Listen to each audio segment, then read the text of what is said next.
Hello everyone, I'm Nirvasan from webacademyvd.org. HTML CSS and Bootstrap full responsive web designing tutorials আপনাদের স্বাগতম। So আজকে আপনাদেরকে আমি দেখাবো যে কিভাবে একটা টেবিল তৈরি করতে হয় HTML এর মাধ্যমে। সো আপনার যে টেক্সট এডিটরটি সেটা আপনি ওপেন করবেন, দেন আপনি এটা হচ্ছে আপনার গত টিউটোরিয়ালসে যেটা করেছিলাম সেটা। সো আপনি টেবিল তৈরি করবেন, এর জন্য নতুন একটি ফাইল নেবেন অ্যান্ড কন্ট্রোল এস দিয়ে বা সেভ করবেন, আপনি যেভাবে সেভ করেন। ডেস্কটপে আপনি কোথায় সেভ করছেন সেটা আপনার ব্যাপার। সো এখন আপনি কী নামে সেভ করবেন, যেহেতু আমি টেবিল তৈরি করতেছি তার মানে টেবিল দিয়ে সেভ করবো, টেবিলস ডট HTML দিয়ে অবশ্যই সেভ করতে হবে, কজ এটা HTML ফাইল। সো HTML ছাড়া আপনি সেভ করলে হবে না।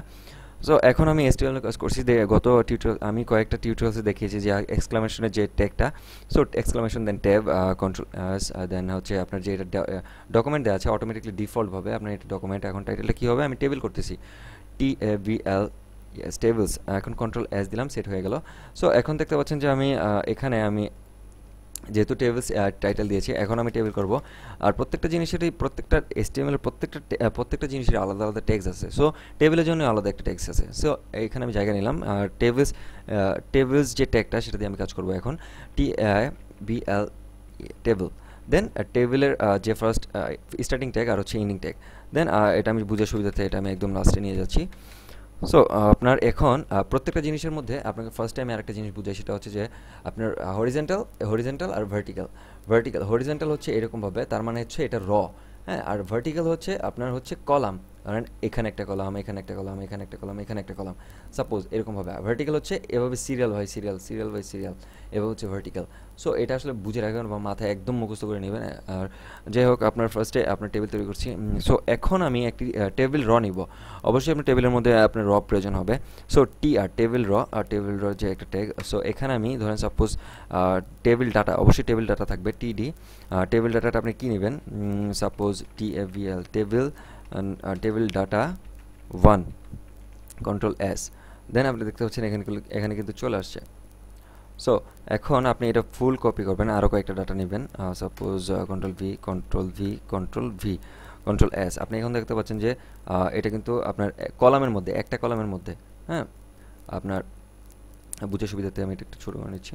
আপনার একটা কলাম, এই কলামের মধ্যে 4টা আছে, হ্যাঁ। আপনার এটা 2, দেন এটা হচ্ছে 3, আর এটা হচ্ছে 4, কন্ট্রোল এস।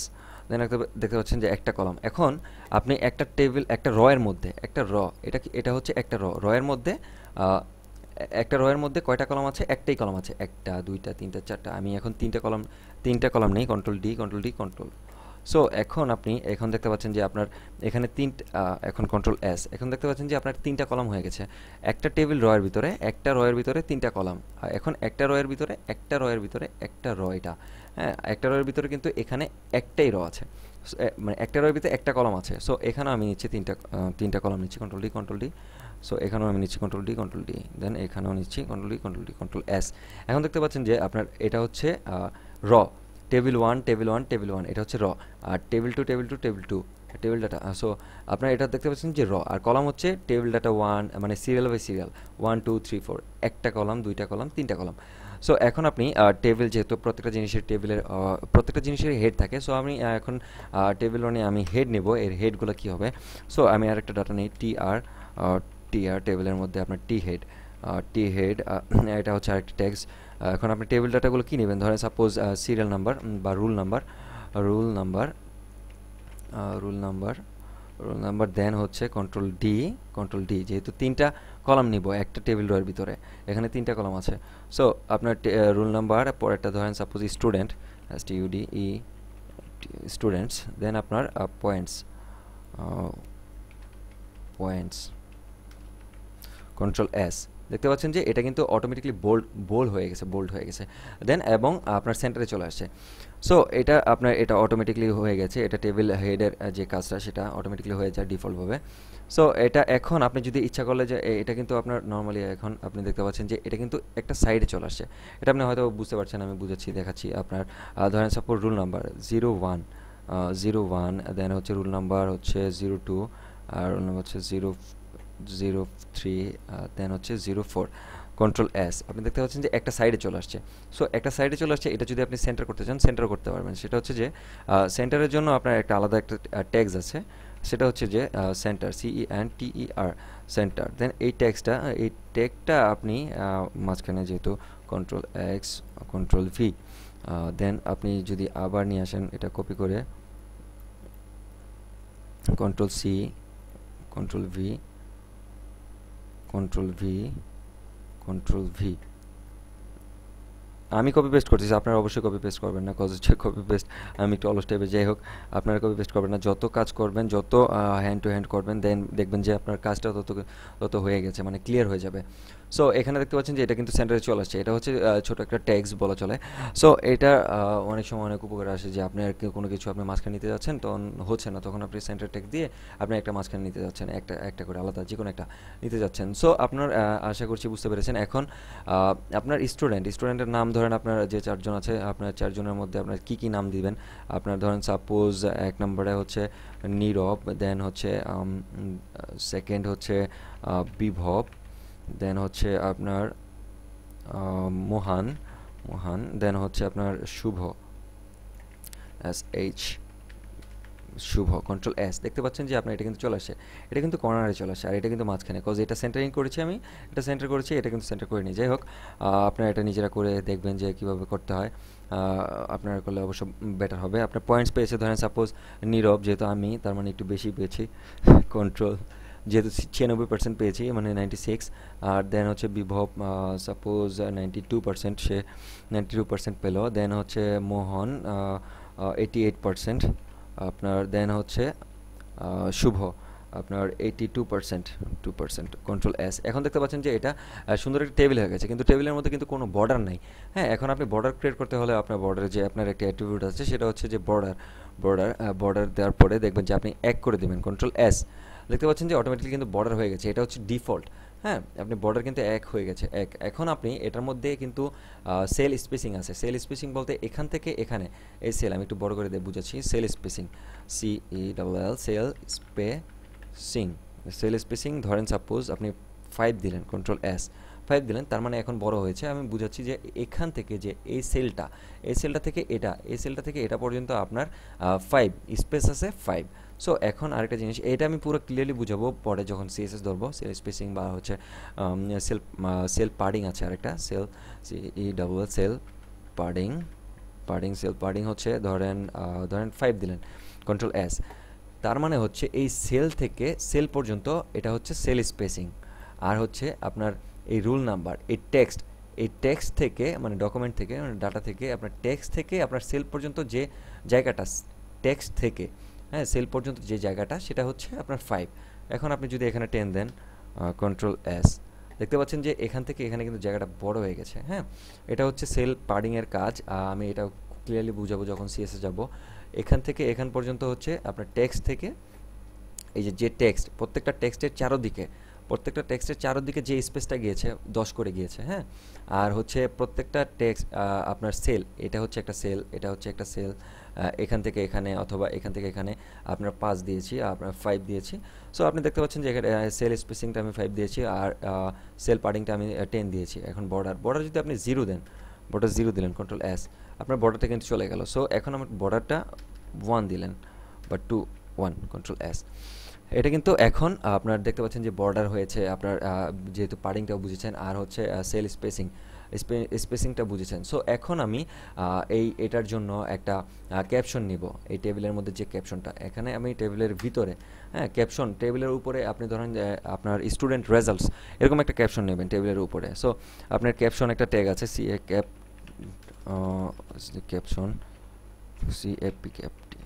ক্যাপশন, ক্যাপশন একটা ট্যাগ আছে, ক্যাপশনের মধ্যে আপনি ধরেন সাপোজ আপনি কি লিখবেন, স্টুডেন্ট রেজাল্টস, STUDENTS,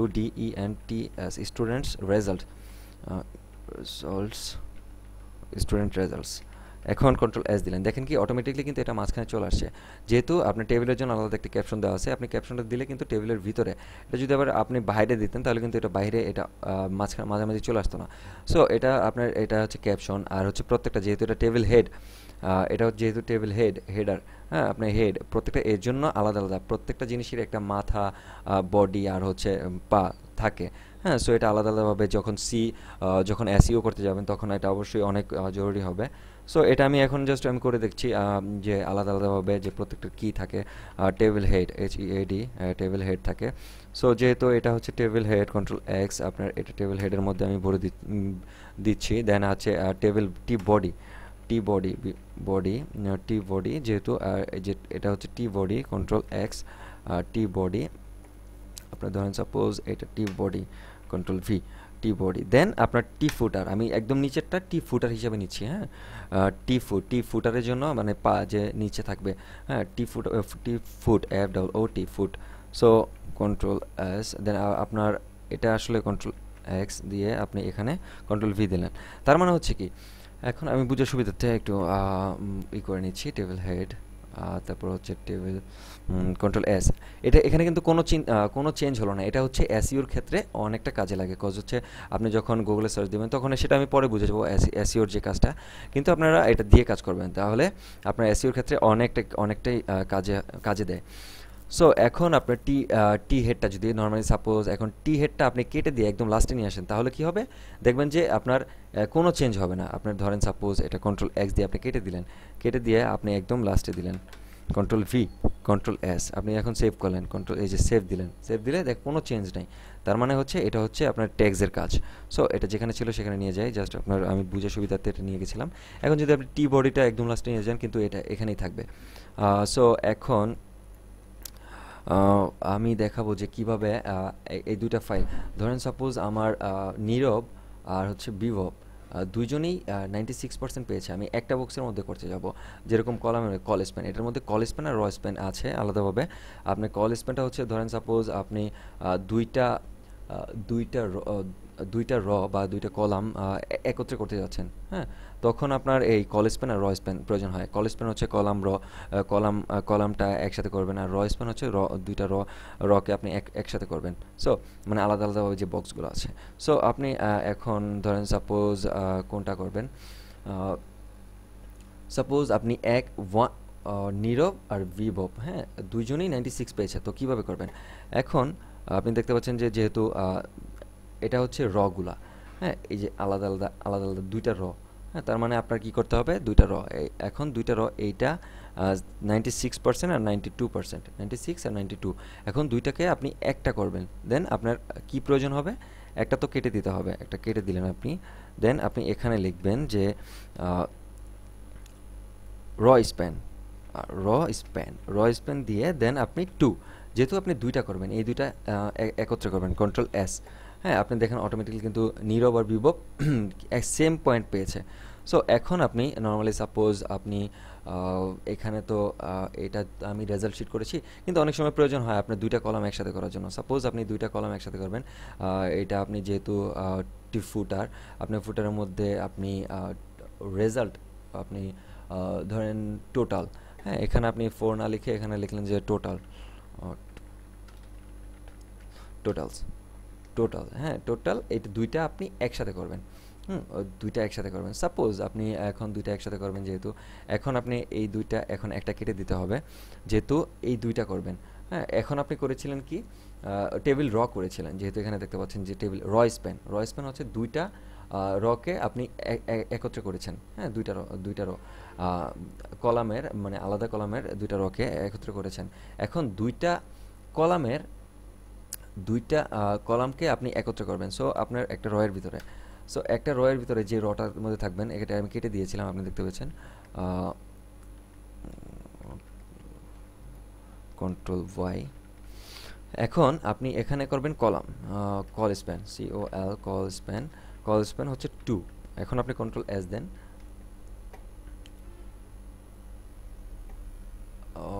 এখানে এই শুভটা কেটে দিতে হবে এখন আপনি শুভটা কেটে কন্ট্রোল এস আপনি দেখতে পাচ্ছেন যে এটা কিন্তু 82% হয়ে গেছে 82% দুইটা কলাম কিন্তু একসাথে হয়ে গেছে 1 2 3 তিনটা কলাম আছে আর এখানে র আছে কিন্তু অনেকগুলো 1 2 3 4 5 পাঁচটা র এখন পাঁচটা রোর মধ্যে আপনি দুইটা কলাম একসাথে আপনি দুইটা র একসাথে করেছেন দুইটা মানে একটা র দুইটা র হ্যাঁ আর আপনি এখানে কলামগুলো দুইটা কলাম একসাথে করেছেন 1 2 দুইটা কলাম সো আপনি এখন আশা করছি বুঝতে পেরেছেন আর এর মধ্যে আপনার আমি আপনাকে বুঝাই যদি এর মধ্যে যদি কোনো প্রবলেম হয় বা এর মধ্যে যদি আপনি কোনো কিছু বুঝতে পারেননি আর টেবিলের মধ্যে টেবিল সম্পর্কে আমরা যখন সিএসএস যাব তখন আরও অনেক কিছু বুঝাবো আর র স্প্যান আর কল স্প্যান আশা করছি একটু বুঝতে পেরেছেন ভালোভাবে কজ হচ্ছে এই কল স্প্যানের কাজ হচ্ছে দুইটা কলামকে একত্রে করা, আর র স্প্যানের কাজ হচ্ছে দুইটা রকে একত্রে করা। হ্যাঁ, তা আপনার যেহেতু আপনি এটা করেছেন, তার মানে এখানে কিন্তু আরেকটা কলাম ছিল, এখানে আরেকটা কলাম ছিল 82%, বা এখানে টোটাল 82%, আপনি এখানে 82%, এখানে শুভ নাম ছিল। হ্যাঁ, এখানে আপনি দুইটা, যেহেতু এটা মিলছে না আসলে ব্যাপারটা, কিন্তু আপনার অনেক সময় আপনার প্রয়োজন পড়তে পারে যে আপনি দুইটা কলাম একত্রে করবেন আর হচ্ছে দুইটা র একত্রে করবেন। সো এই জন্য আপনাকে জিনিসটা দেখালাম। আর যেহেতু আপনি দুইটা রকে একত্রে করবেন, তার মানে একটা র তো থাকবে না। দুইটা রকে যদি একত্রে করেন, যদি তাহলে একটা অ্যান্সার, একটা ফল থাকবে। হ্যাঁ, একটা ফলাফল থাকবে। আর টোটাল যেহেতু আপনার দুইটা কলামকে একসাথে করেছেন, তার মানে হচ্ছে আপনার একটা অ্যান্সার থাকবে। সো আপনি আরেকটা যে দুইটা কলাম থেকে একটা কলাম ডিলিট করে দিয়ে আপনার দুইটা যে আপনি এখানে যদি তিনটা একসাথে করতেন, তাহলে এটাও কেটে দিতে হতো। এটা কেটে দিলে কল স্প্যান আপনি যদি 2 দিতেন, 3 দিতে হতো, তখন 3 দিলে এই তিনটা একত্রে হয়ে যেত। সো আশা করছি বুঝতে পেরেছেন টেবিলটা। আর যদি টেবিলের মধ্যে যদি কোনো প্রবলেম থাকে, বা আপনার যে আমার যে টিউটোরিয়ালগুলো আছে, যদি কোনো প্রবলেম থাকে, অবশ্যই আমাদের নক করবেন, আমাদের ওয়েবসাইটে নক করবেন, অথবা আমাদের ইউটিউব চ্যানেলে আমাদের ভিডিও দেওয়া আছে। সো সেখানে যে সকল ভিডিও আছে অবশ্যই আপনি কমেন্ট করবেন। কমেন্ট করলে আমরা অবশ্যই আপনাকে সেটা সলভ করে দেওয়ার চেষ্টা করব। আর থ্যাঙ্কস ফর ওয়াচিং। আর আমাদের ওয়েবসাইটে অবশ্যই ভিজিট করবেন।